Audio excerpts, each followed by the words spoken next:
What's up, YouTubers? Today we have the Ohio River Jack in full titanium with the Wharncliffe blade against the Ohio River Jack sheep's foot with micarta. These are both designed by Austin Jackson, the proprietor of C. Reisner Cutlery, aka traditionalpocketknives.com. I will link that below. This is not a sponsored video or whatever. I love the stuff he sells. I actually love this design. Caught me by surprise. First thing we're going to do on this versus, though, just because a lot of people haven't had a chance to see this, is I'm going to do some quick overviews of each one, and then we'll have them battle it out against each other. So I'll pause there, and we'll start with the full titanium. First up, we have the full titanium Wharncliffe in the red corner. Let's go ahead and bring out some kind of comparison or alternative knives. On the lower end, for a Wharncliffe with some decent made materials and construction, there is the Rough Rider Reserve swayback. That one is, what are some details on it? That's around $65 in D2 steel. It weighed in at 2.5 ounces and it has micarta. So there's an alternative to the Ohio River Jack that you might consider. It's obviously a not quite as beefy as this one. And that's one of the things that we're going to talk about when we compare these or get these two against each other. Another alternative could be the Great Eastern Cutlery. One that I have that has a decent Wharncliffe blade on it is I think this is the number 82 model and with sandbar stag covers. This one on the used market priced for $200 for me, made of 1095 steel and weighed in at 3.4 ounces. So that would definitely be some alternatives there in different price ranges. And then, of course, it's just not going to be possible to get through without comparing the Jack Wolf knives. And this is going to be the laid-back Jack model, which is 2.4 ounces, M390 steel on both of these. And this one has the micarta covers, and this one goes for $275. So unknown exactly who makes this, but we're fairly certain it's going to be Riot. The Ohio River Jacks are documented to actually be made by QSP, and I got to tell you, just first impressions, they did a really good job. So that might be an alternative that you'd want to consider. Again, you're talking about a different price point here. Let's talk a little bit more specifically about this one. The full titanium costs $165. It weighed in at 3.6 ounces, so it's a little bit heavier than my card, as we'll talk about in a bit. Has a 2.89-inch blade, so it's under 3 inches of M390 steel.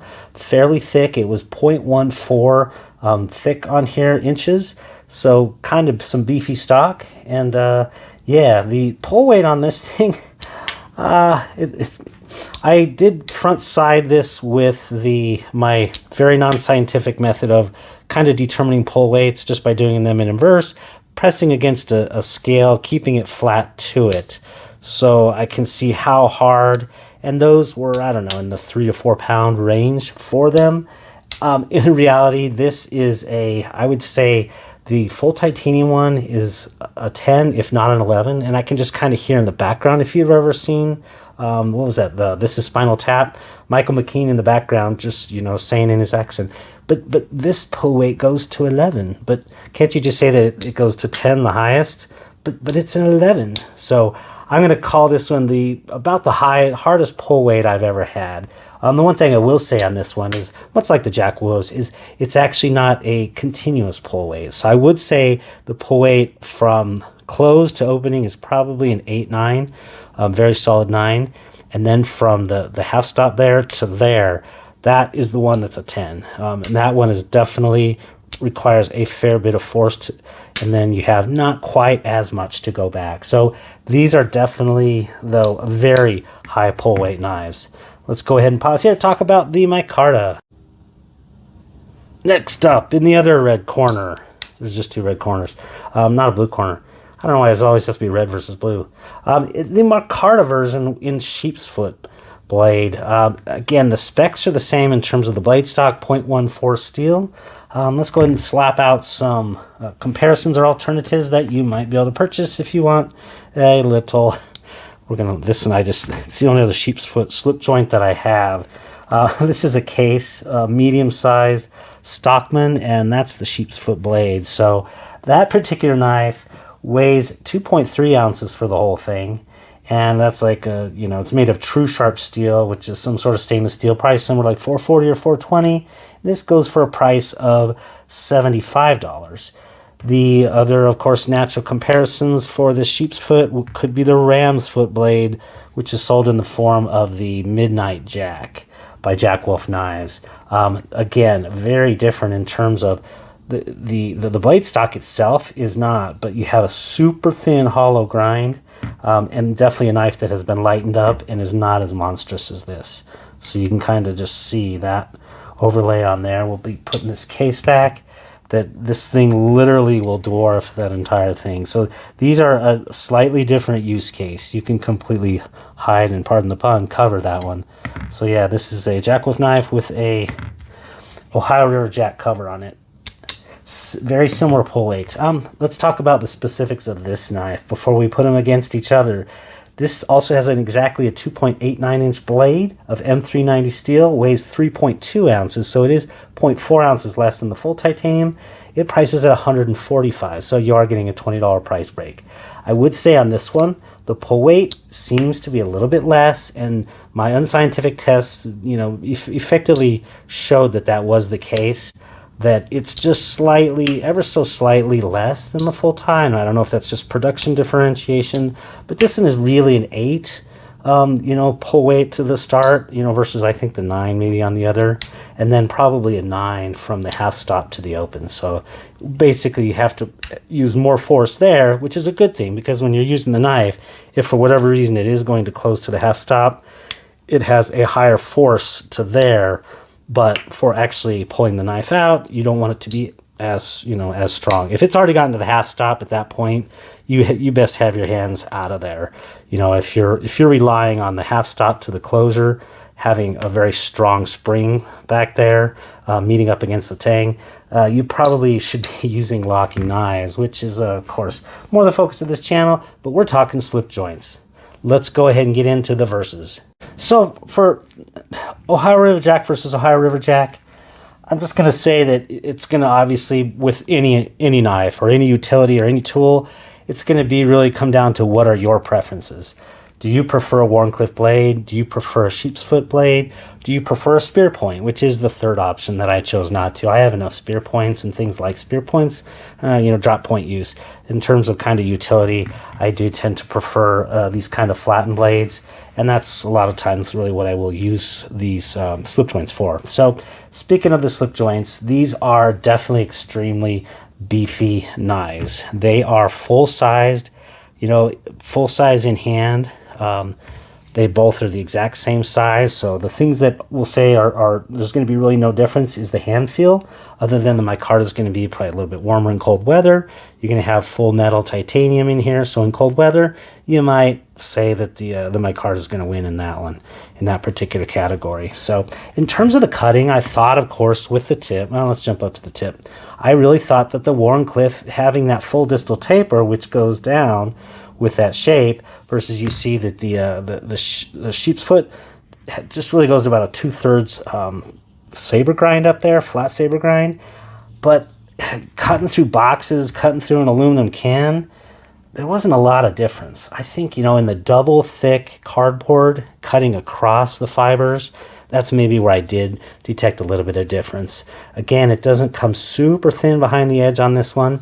It's a fairly short blade, and with the .14 blade stock, these are not super slicers. They're just not monster slicers with, hollow grinds and or thinner blade stock. So in that sense, it's nearly a wash. I will say that, if you're looking again for just a little bit more tip piercing, maybe into bubble wrap or something, the Wharncliffe is going to beat the sheep's foot.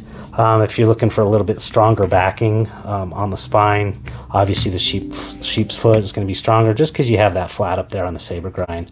So, those are some areas that are washes. In terms of the ergonomics, like I already talked about, they're essentially the same. The jigged pattern on the full titanium does give you a little bit, I think, better grip in this direction, kind of horizontally, but as far as like vertically, the way that they're kind of chipped out or ground out, it doesn't really give you much advantage. Again, you're probably talking a locking blade. In this case, the front and back, the Micarta actually has the better grip by a decent bit. So, like I said, you have different levels of grip on this one. In a wet environment, obviously the Micarta is going to beat the full titanium. So, if you're looking at using this in a wetter environment, you're going to be going for that. As far as the weight difference, you're talking 3.6 ounces versus 3.2. That's going to come into play more often than not, really, in pocket. A lot of people laugh and say, you can't tell the difference between 0.4 ounces. And I'm like, yeah, I can. In this one, especially when you're carrying a lot of stuff in your pocket. So I would say, for me, the light weight of the Micarta is definitely better for carry. And really, in hand, I found it was a little bit better balanced. It's kind of right behind that bolster there. Whereas the full titanium, you kind of have to go back a little bit further because of that excess weight there. So I just found the overall balance in hand was a little bit better on the Micarta for myself.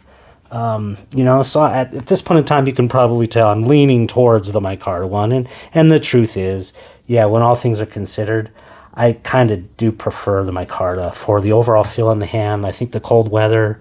Now, as far as the blade shape goes, I would say I actually prefer the Wharncliffe, though. I found that it was even though it has a slightly daintier tip, it is definitely it's every bit as robust as most folding knives that I'm going to carry. So any sort of piercing into boxes, I'll go ahead and link also, maybe towards the end of this, where I was opening up some bubble wrap in a previous video, and it was the better handler of that particular task.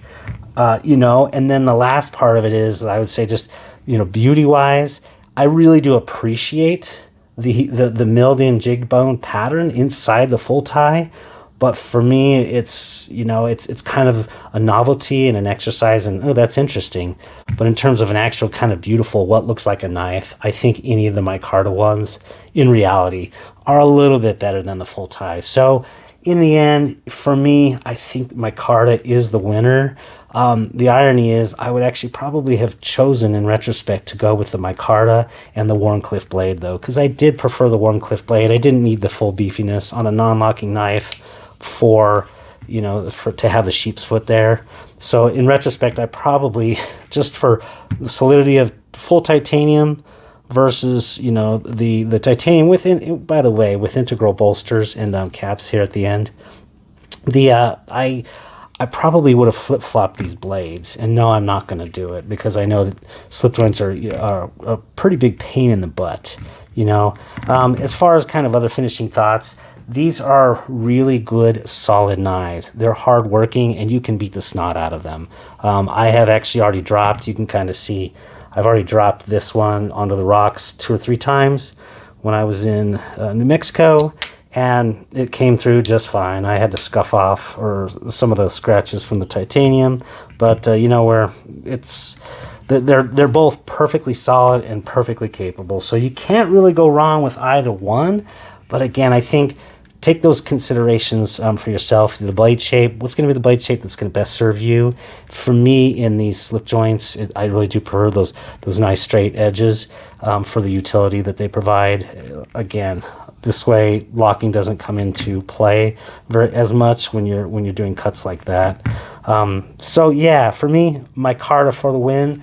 But really, both of them, I give a big thumbs up for the design, the effort, absolutely. QSP did a really good job actually manufacturing. The tolerances on both were essentially, I won't say flawless, but I'm not one of those people that has to have, at the half stop, a perfect mate with the back spring and the covers, or in this case, really the integral liners.